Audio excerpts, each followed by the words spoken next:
At the beginning of the story, we find ourselves in the middle of the vast, dark ocean. We see a massive ship, carrying over 1,000 passengers. Everyone on board is overjoyed, because tonight is the night of December 31st. That's right, tomorrow, a brand new year will begin. The entire ship is alive with celebration. Music is blasting from every corner. Some people are dancing with pure joy, others are playing games, laughing, and soaking in the New Year's spirit. But no one, not a single soul, knows that this happiness is just a guest for a few fleeting moments. Because, very soon, something is going to happen to these people, something so terrifying that just thinking about it sends chills down your spine. Suddenly, inside the control room, the captain spots something massive heading straight toward the ship. His heart skips a beat. He quickly grabs his telescope, looks out at the ocean, and his eyes freeze wide open. A gigantic wave is racing directly toward them. He frantically tries to turn the ship, but how can you turn such a giant vessel so quickly? Meanwhile, the wave keeps getting closer, faster, and faster.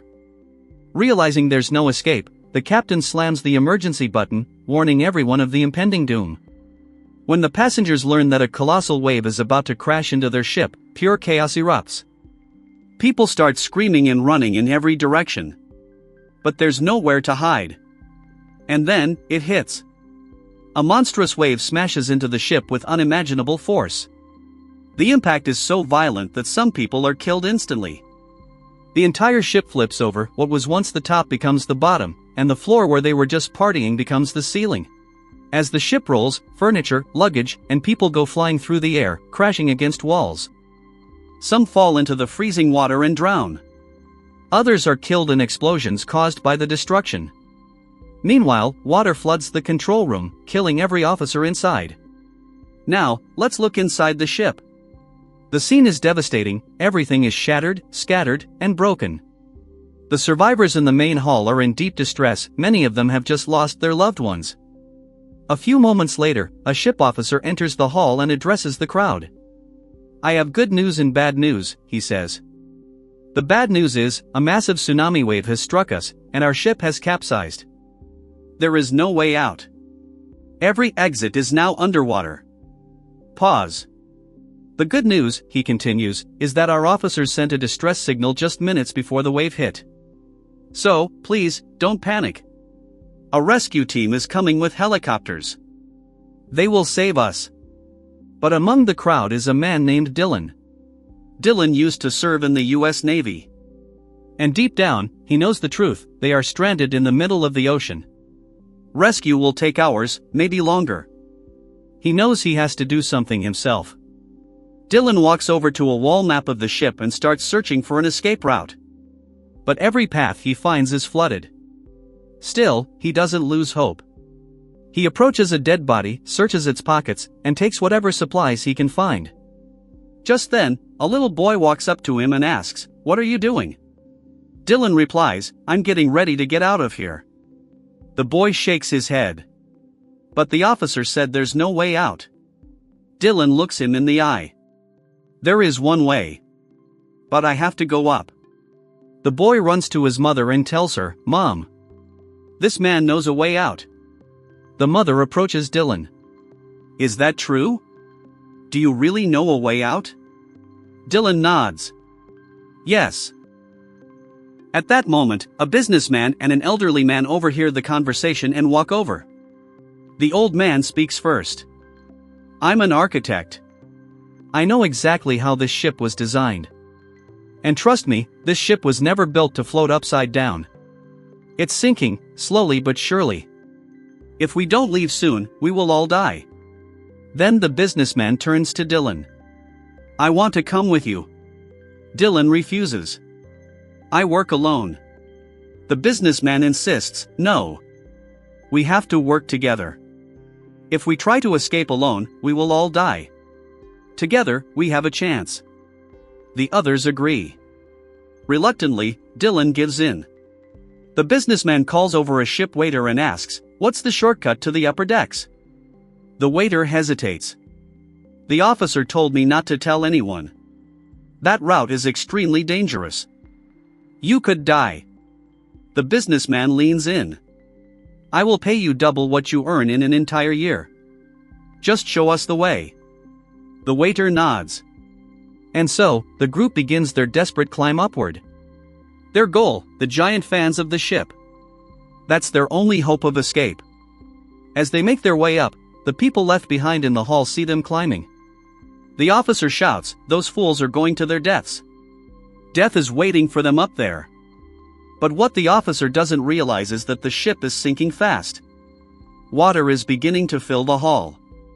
He orders the guards to seal all the doors, to keep the water out, and to keep the escapees from coming back. Meanwhile, the group moves forward. Along the way, they stumble upon dead bodies lying on the floor. Fear grips them, but they push on. Soon, they reach a dead end. Debris blocks every path. They manage to open an elevator shaft. The elevator is broken, stuck above them.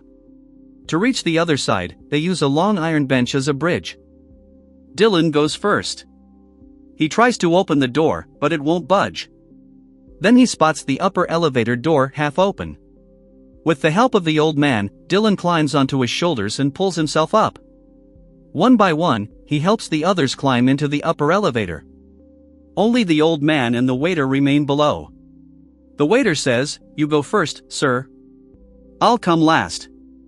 He had no idea that this decision would be the biggest mistake of his life. Suddenly, the hanging elevator above them starts to shake. The old man climbs onto the waiter's shoulders, but just as he reaches for the elevator, the bench slips and crashes down. Both men are left hanging. The waiter grips the old man's leg tightly, screaming for help. Above, the damaged elevator begins to descend toward them. Dylan tries to pull them up, but they're too heavy. He shouts, "I can't pull both of you. You have to let go of the waiter now. Otherwise, you'll both die." The waiter screams, "Don't drop me." But the old man, with tears in his eyes, kicks the waiter away, and the waiter falls into the darkness below. They pull the old man up just as the elevator slams down with a deafening crash, followed by a massive explosion. Fire spreads everywhere. They quickly shut the elevator door, saving themselves from the flames. Down in the hall, the officer hears the explosion and smiles. They're all dead, he thinks. But he doesn't realize that death is now coming for him. Meanwhile, the group continues moving. They enter a dance club, where the businessman reunites with his daughter. She was trapped there. 3 more survivors join them. Now, they are 9 in total. They make a plan. They must reach the fans before the ship fills with water. But when they open the next door, their hearts sink. The path ahead is completely blocked, and the floor below is already flooded with water. The only way across is a broken elevator rail. One by one, they begin crossing. 5 of them make it to the other side. The businessman calls to the little boy, "Your turn, son." But then, a drunk man stumbles in. "I'm going first," he growls. "Who knows if you'll leave me behind?" They let him go.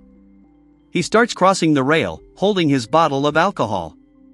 But halfway across, the bottle slips from his hand and crashes below.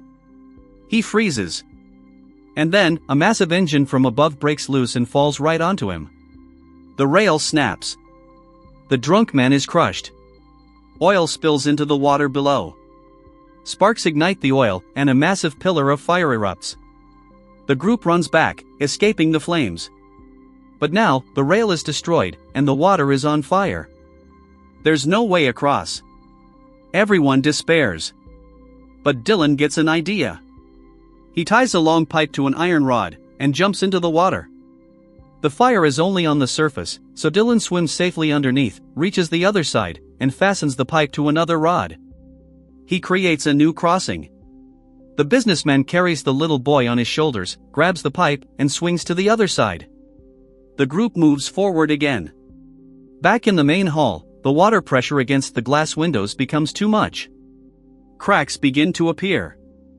The officer finally realizes his mistake, but it's too late. All the windows shatter. Water rushes in like a roaring beast. Everyone in the hall drowns, their screams echoing through the ship. The 8 survivors hear those screams. They know, everyone below is dead. And they whisper to themselves, our decision to leave was right. But they don't have time to dwell. Their own room is starting to flood. They rush to find the fan room. When they try to open a door, water blasts in from the pressure, the other side is already submerged. No way forward. Then, the businessman spots a small ventilation shaft. With no other choice, they crawl inside. Up ahead, they see light. Hope flickers again. But below them, water begins rising fast. Dylan is at the back. He shouts, "Hurry! The water is coming!" The businessman reaches the light, but it's covered by a metal grate, bolted shut. His hands are too big to reach the bolts. He calls the little boy. "Son, your hands are small. Try to unscrew them." The boy reaches through the grate and starts twisting. But the bolt is tight. The businessman asks, "Does anyone have something sharp?" The businessman's daughter takes off her necklace, a small cross. "Try this," she says. The boy uses the cross to turn the bolt. Slowly, it loosens. But the water keeps rising. Dylan is almost completely submerged, only his head remains above water. The others scream, "Faster! Faster!" Just as Dylan is about to drown, the boy unscrews the last bolt. They push the grate open and escape, one by one. They are now just a few floors away from the fans. But when they try to open a door, it's sealed from the other side. No other path exists except a tank above them. They climb inside. It's the ship's stabilizer tank, completely enclosed. No exit except one small valve that opens only when the tank is full. Dylan explains, this tank helps balance the ship. When it fills with water, a passage opens. We have to fill this tank with water to survive. The businessman's daughter panics. But what if we run out of air before the door opens? Dylan replies, "I don't know. But we have no other choice." Just then, they see water rushing up from below fast. The decision is made. Dylan and the businessman open the main valve. Water floods the tank. It fills completely, but the door doesn't open. Despair sets in. They think it's over. Then, crack! The pressure forces the door open. They are swept into the next tank.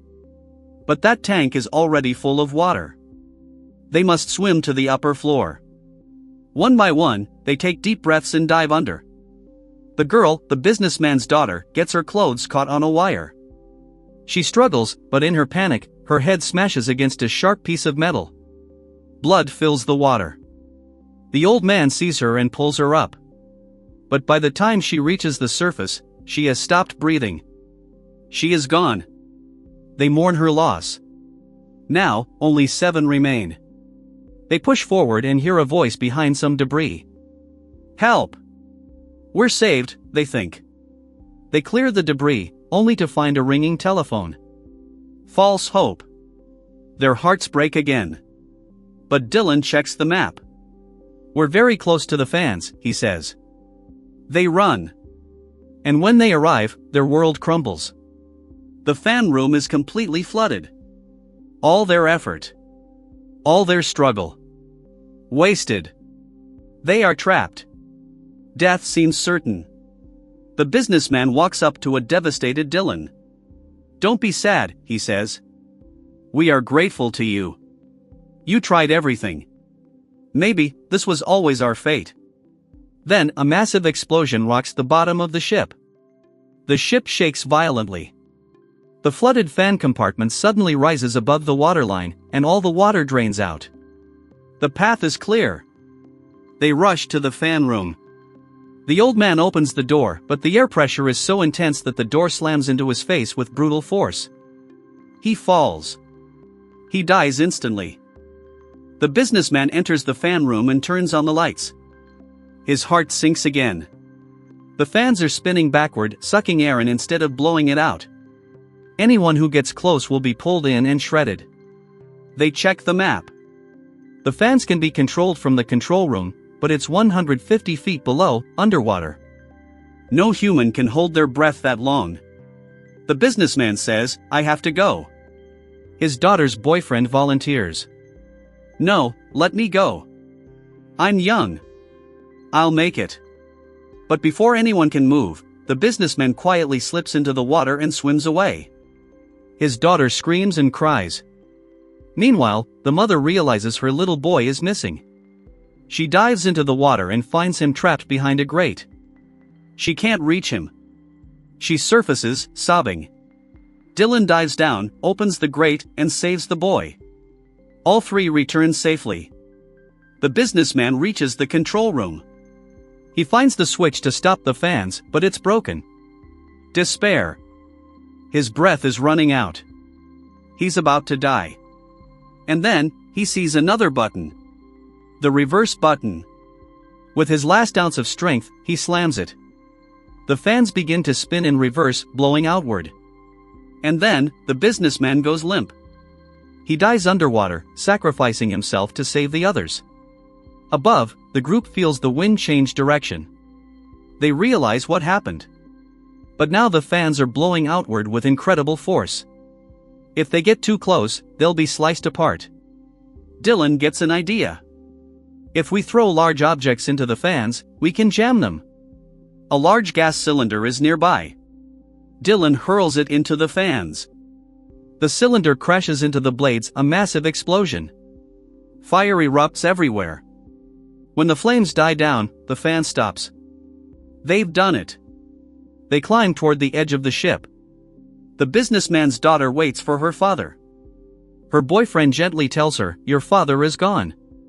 We have to leave now, or you'll die too." Heartbroken, she finally agrees. One by one, they jump into the water and climb onto a small lifeboat. Just as they settle in, the giant ship begins to tip over, falling directly toward them. They row with all their might, screaming and crying. Moments later, they are far enough away, and the great ship finally sinks beneath the waves. Then, the sound of helicopter blades cuts through the air. A rescue helicopter! They shout and wave, but the night is dark. The helicopter doesn't see them. Dylan pulls out a flare gun and fires it into the sky. A brilliant red light blooms above them. The helicopter spots them at last. It swoops down and pulls them to safety. And with that, the story comes to an end. If you enjoyed this story, please subscribe to our channel and hit the like button. Thank you for listening.